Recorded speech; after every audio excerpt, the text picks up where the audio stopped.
تو باقی انسانی نوع انسانی کے اندر امام ابو حنیفہ کا پلے کا کوئی شخص، ان کے برابر کا کوئی شخص قانون کا فہم رکھنے والا آج تک پیدا نہیں ہوا۔ تو سید الفقہاء کون ہوئے؟ امام ابو حنیفہ۔ اور رئیس المحدثین کون ہے؟ امام بخاری۔ یہ ساری جو میں نے اس وقت آپ کو تمہید بیان کی، وہ اس مسئلے کے لیے پریشان کن مسئلہ یہ ہے کہ امام ابو حنیفہ کی طرف یہ بات منسوب ہے کہ وہ یہ فرماتے ہیں الایمان قول، ایمان نام ہے صرف قول کا، عمل اس میں زیر بحث نہیں آتا۔ ولا یزید ولا ینقص، وہ ایمان نہ گھٹتا ہے نہ بڑھتا ہے۔ اب دوسرا سٹیٹمنٹ سنیے، وہ ہے امام بخاری کا، رئیس المحدثین کا، الایمان قول وعمل، ایمان نام ہے قول اور عمل کے مجموعے کا، قول اور عمل دونوں چیزیں ایمان میں شامل ہیں۔ وَيَزِيدُ وَيَنْقُصُ، وہ گھٹتا بھی ہے بڑھتا بھی ہے۔ ایک مسلمان کو پریشان ہو جانا چاہیے کہ نہیں؟ ایمان جیسی بنیادی بات، سارا قصر تو یہیں سے تعمیر ہونا ہے، جڑ بنیاد ایمان ہے۔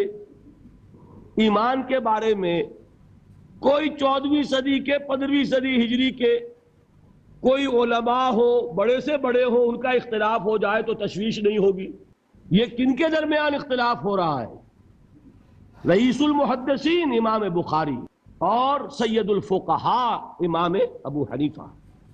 اور کتنا بنیادی اختلاف، بظاہر متضاد باتیں، بظاہر کہہ رہا ہوں میں، تو یہ تو معلوم ہوتا ہے کہ بہت زبردست اختلاف ہے جو حل نہیں ہو سکے گا۔ اللہ تعالیٰ کا شکر ادا کرتا ہوں، اس نے اس کا حل سمجھایا۔ اور کیسا سمجھایا؟ میں پورے انشراح صدر کے ساتھ کہہ رہا ہوں، اس میں کوئی تصنع نہیں، کوئی تکلف نہیں۔ میرے نزدیک دونوں باتیں 100% درست ہیں۔ یہ نہیں کہ 50% یہ درست 50% وہ درست، نہیں، یہ بھی 100% درست، یہ بھی 100% درست۔ فرق کیا ہے؟ محل مختلف ہے۔ امام ابو حنیفہ قانونی ایمان کی بات کر رہے ہیں اور امام بخاری حقیقی ایمان کی بات کر رہے ہیں۔ قانونی ایمان کے اعتبار سے 100% درست ہے یہ بات کہ وہ صرف قول ہے، عمل نہیں، زیر بحث آئے گا۔ ایک شخص نماز نہیں پڑھتا کافر نہیں ہے، نماز کا منکر ہو جائے کافر۔ زکوٰۃ نہیں دیتا فاسق ہے، فاجر ہے، کافر نہیں ہے۔ زکوٰۃ کہہ دے کہ ہے ہی نہیں دین میں، کافر۔ تو معلوم ہوا کہ قانونی ایمان جس پر دار و مدار ہے کفر اور اسلام کا، اس کا کل دار و مدار صرف قول پر ہے، اقرار باللسان پر ہے۔ یہ بات آپ نے سنی ہوگی، امام ابو حنیفہ کا قول ہے 100% درست کہ گناہ کبیرہ سے بھی انسان کافر نہیں ہوتا۔ کبیرہ گناہ ہے، شراب پی ہے، کافر نہیں ہے، حد لگا دو۔ حضرت عمر نے اپنے بیٹے پر حد جاری کی، ایک مرتبہ مصر میں حد جاری ہو چکی تھی، لیکن حضرت عمر کو احساس ہوا کہ وہاں شاید رعایت کی گئی ہوگی خلیفہ کے بیٹے پر حد جاری کرنے میں، لہذا پھر بلایا اپنے پاس اور دوبارہ حد جاری۔ اگر کسی سے زنا ہو گیا ہے، میں آپ کو واقعہ سنا چکا، غامدی خاتون کہ ذرا کسی نے کہہ دیا بے حیا عورت تھی، تو حضور نے کیسی ڈانٹ پلائی ہے، کتنا اس کا رتبہ بیان کیا ہے۔ اس نے تو وہ توبہ کی ہے کہ مگر مدینے کی پوری آبادی پر اس کو تقسیم کر دیا جائے تو سب کی نجات کے لیے کافی ہو جائے۔ البتہ حقیقی ایمان، اب یہاں زمین و آسمان کا فرق آ جائے گا۔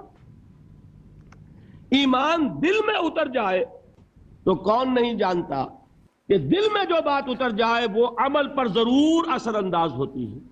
یہ بات سیدھی سی ہے، دل میں یقین ہو، عمل اس کے مطابق ہوگا۔